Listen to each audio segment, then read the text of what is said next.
Oke, Assalamualaikum warahmatullahi wabarakatuh. Om Swastiastu, Om Santi Om, Namo Buddhaya, Salam Kebajikan, Rahayu, Salam Sejahtera, Shalom, Salam Pancasila. Bagi perkenalkan, nama saya Gala Alfisya dari kelas PMC 2021 dengan NIM 21030174088. Di sini saya akan mempresentasikan terkait latar belakang tujuan dan landasan pendidikan Pancasila. Oke, yang pertama yaitu latar belakang pendidikan Pancasila. Akhirnya menghadapi era globalisasi saat ini itu diperlukan perubahannya progresif ya. Nah, untuk menuju perubahannya progresif itu dibutuhkan usaha yang konkret. Nah, globalisasi itu kan pasti membawa dampak baik atau buruk ya teman-teman. Nah, agar dapat menyeleksi hal-hal tersebut, perlu adanya nilai yang bersifat universal setelah diyakini kebenarannya, sehingga dijadikan pedoman untuk hidup berbangsa dan bernegara. Nah, dalam hal ini disepakati Pancasila sebagai dasar negara yang menjadi pedoman bangsa untuk menapaki perjalanan sejarah selanjutnya, serta berbagai upaya membentuk karakter bangsa sehingga tidak akan menyimpang dari nilai-nilai luhur Pancasila.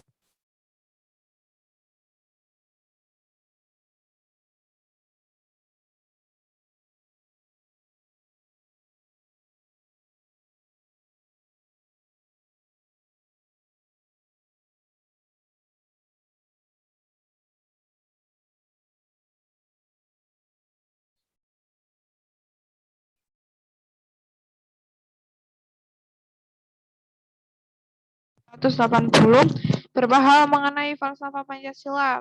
Cetakan 9, Jakarta, Pancoran 7. Jadi pendidikan Pancasila itu adalah proses pembudayaan atau pewarisan budaya dari generasi tua ke generasi muda, agar generasi muda tak kehilangan jati dirinya sebagai bangsa Indonesia. Oke, nah pengertian Pancasila sendiri dalam bahasa Sanskerta itu, jadi Pancasila itu dibagi dua ya. Yang pertama itu Panca yang berarti 5, dan Sila atau Shila yang berarti batu sendi atau dasar. Nah, kata sila sendiri ini berasal dari kata susila, yaitu tingkah laku yang baik. Jadi Pancasila adalah 5 tingkah laku yang baik.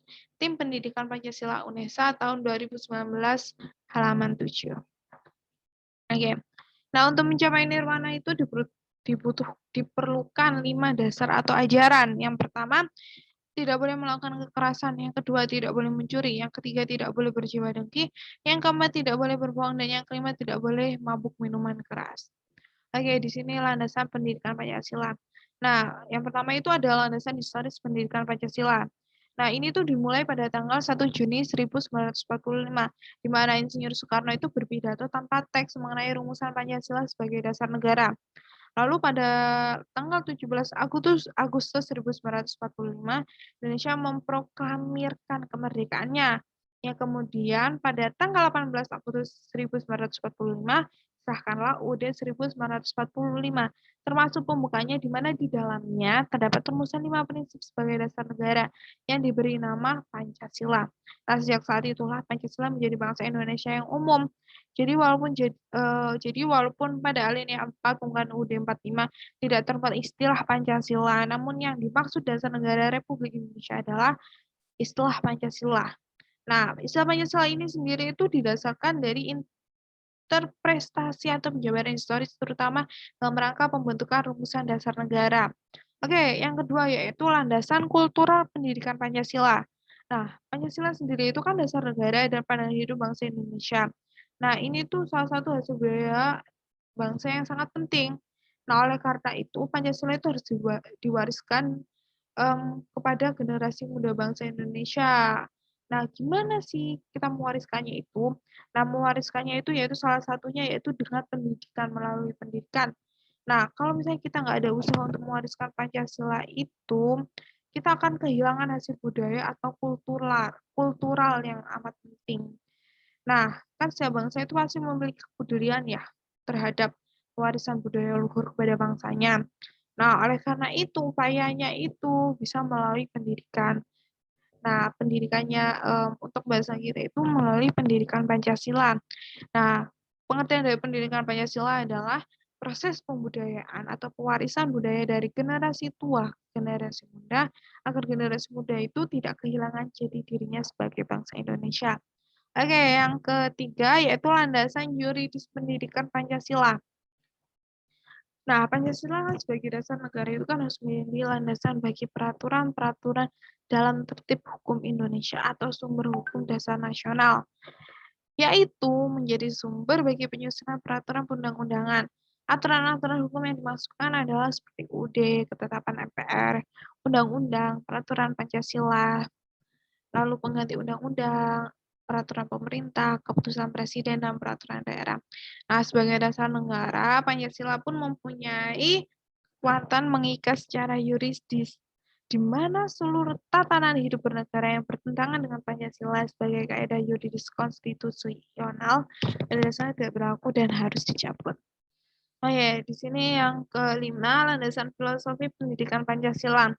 Nah, dalam tim pendidikan Pancasila UNESA tahun 2019 halaman 23, secara filosofis dan objektif, nilai-nilai yang dituangkan dalam sila-sila Pancasila merupakan filosofis yang diyakini kebenarannya oleh bangsa Indonesia. Nah, diyakininya ini sebelum mendirikan negara kita ya. Nah, oleh karena itu sudah merupakan kewajiban moral untuk merealisasikannya. Nilai-nilai Pancasila dalam segala bidang kehidupan, baik dalam kehidupan bermasyarakat, berbangsa, maupun bernegara. Oke, di sini ada soal, langsung kita next ya. Oke, di sini menelusuri konsep dan urgensi pendidikan. Di sini ada visi dan misinya. Oke, saya akan menjabarkan visinya sendiri. Visinya dulu, visi pendidikan Pancasila. Terwujudnya kepribadian sivitas akademika yang bersumber pada nilai-nilai Pancasila. Lalu misi pendidikan Pancasila sendiri ada 4. Yang pertama, mengembangkan potensi akademik peserta didik. Ini misi psikopedagogis. Yang kedua, menyiapkan peserta didik untuk hidup dan berkehidupan dalam masyarakat, bangsa, dan negara. Ini adalah misi psikososial. Yang ketiga, membangun budaya berpancasila sebagai salah satu determinan kehidupan. Nah, ini masuk ke misi sosiokultural dan yang terakhir, mengkaji dan mengembangkan pendidikan Pancasila sebagai sistem pengetahuan terintegrasi atau disiplin ilmu sintetik atau sintetik disiplin sebagai misi akademik. Nah, ini sumber dari tim Dikti ya. Oke, lalu, nah dalam pembelajaran pendidikan Pancasila terdapat 4 pilar menurut UNESCO yang menjadi salah satu rujukan dalam prosesnya yang meliputi learning to know, learning to do, learning to be, and learning to live together. Ini dari Delors pada tahun 1996. Nah, berdasarkan keempat pilar tersebut, pilar keempat itu menjadi rujukan utama, yaitu bahwa pendidikan Pancasila dimaksudkan dalam rangka pembelajaran untuk membangun kehidupan bersama atas dasar kesadaran akan realitas keragaman yang saya butuhkan. Nah, apabila pendidikan Pancasila ini berjalan dengan baik, maka diharapkan permasalahan-permasalahan yang muncul sebagai akibat dari tidak dilaksanakannya Pancasila secara konsisten, baik oleh warga negara, oknum aparatur, maupun pemimpin bangsa di kemudian hari dapat diminimalkan. Oke. Oke. Di sini menanya alasan diperlukannya pendidikan Pancasila. Nah, kenapa sih pendidikan Pancasila itu harus ada di perguruan negeri? Oke, yang pertama yaitu pendidikan Pancasila sangat diperlukan untuk membentuk karakter manusia yang profesional dan bermoral. Yang kedua, agar masyarakat itu tidak tercabut dari akar budaya menjadi identitas suatu bangsa dan sekaligus menjadi pembeda antara satu bangsa dan bangsa lainnya. Yang ketiga, pentingnya penanaman nilai-nilai ideologi melalui pendidikan Pancasila. Yang keempat, untuk memperkokoh modalitas akademik mahasiswa dalam berperan serta membangun pemahaman masyarakat. Oke, di sini pendidikan Pancasila sebagai bagian dari pendidikan nasional itu mempunyai tujuan mempersiapkan mahasiswa sebagai calon sarjana yang berkualitas, berdedikasi, dan bermartabat agar yang pertama menjadi pribadi beriman dan bertakwa kepada Tuhan Yang Maha Esa. Yang kedua, secara jasmani dan rohani berakhlak mulia dan berbudi pekerti luhur. Yang ketiga, memiliki kepribadian yang mantap, mandiri, dan bertanggung jawab sesuai hati nuraninya. Yang keempat, mampu mengikuti perkembangan iptek dan seni. Serta yang kelima, yang terakhir, mampu ikut mewujudkan kehidupan yang cerdas dan berkesejahteraan bagi bangsanya. Oke, landasan pendidikan Pancasila. Nah, demikian berdasarkan ketentuan dalam pasal 35 ayat 3 Undang-Undang Republik Indonesia Nomor 12 Tahun 2012, ditegaskan bahwa penyelenggara pendidikan Pancasila di perguruan tinggi itu wajib diselenggarakan dan sebaiknya diselenggarakan sebagai mata kuliah yang berdiri sendiri atau wajib ya biasanya, dan harus dimuat dalam kurikulum masing-masing perguruan tinggi. Dengan demikian, keberadaan mata kuliah pendidikan Pancasila merupakan kehendak negara, bukan kehendak perorangan atau golongan, demi terwujudnya tujuan negara. Oke, di sini menggaris sumber historis, sosiologis, politik, dan itu maaf yang kelihatan. Yang pertama itu sebagai sumber historis pendidikan Pancasila yang mempunyai implikasi pengayaan materi perkuliahan Pancasila melalui pendekatan historis diharapkan saya itu dapat mengambil pelajaran atau hikmah dari berbagai peristiwa sejarah baik secara nasional maupun secara bangsa-bangsa lain. Oke, nah di sini ada sumber yang kedua ada sumber sosiologis pendidikan Pancasila dari Sukanto pada tahun 1985 halaman 19 itu dia menegaskan bahwa dalam perspektif sosiologi suatu masyarakat pada suatu waktu dan tempat memiliki nilai yang pendekatan sosiologis ini pula ada diharapkan dapat mengkaji struktur sosial. Nah, untuk yang ketiga yaitu ada sumber yuridis pendidikan Pancasila. Negara Republik Indonesia adalah negara hukum atau Rechtsstaat dan salah satu cirinya atau istilah yang bersinonim yaitu pemerintahan berdasarkan hukum. Ya bertanya rule of law gitu kan. Pancasila sebagai dasar negara ini merupakan landasan dan sumber dalam bentuk dan menyelenggarakan negara hukum tersebut. Oke, yang keempat, sumber politik pendidikan Pancasila. Nah, Pancasila itu dalam tatanan tertentu itu merupakan ideologi politik yaitu di mana mengandung nilai-nilai yang menjadi kaidah penuntun dalam mewujudkan tata sosial politik yang ideal. Oke, sini ada membangun argumen dinamika dan tantangan pendidikan Pancasila. Yang pertama itu ada dinamika pendidikan, yang kedua itu ada tantangan pendidikan Pancasila.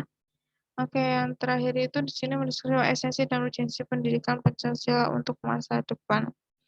Nah, di sini mata kuliahnya itu mata kuliah pendidikan untuk memberikan kemampuan dan pengertian kepada mahasiswa mengenali ideologi bangsa Indonesia.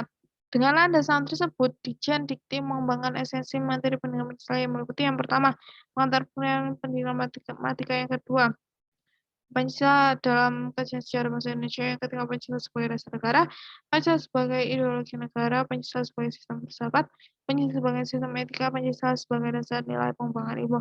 Nah, dengan harapan nilai Pancasila akan terinternalisasi sehingga menjadi guiding principle atau kaidah penuntun bagi mahasiswa untuk dalam mengembangkan jiwa profesionalismenya sesuai dengan jurusan atau program studi masing-masing. Oke, di sini ada pertanyaan dan ini daftar pustakanya.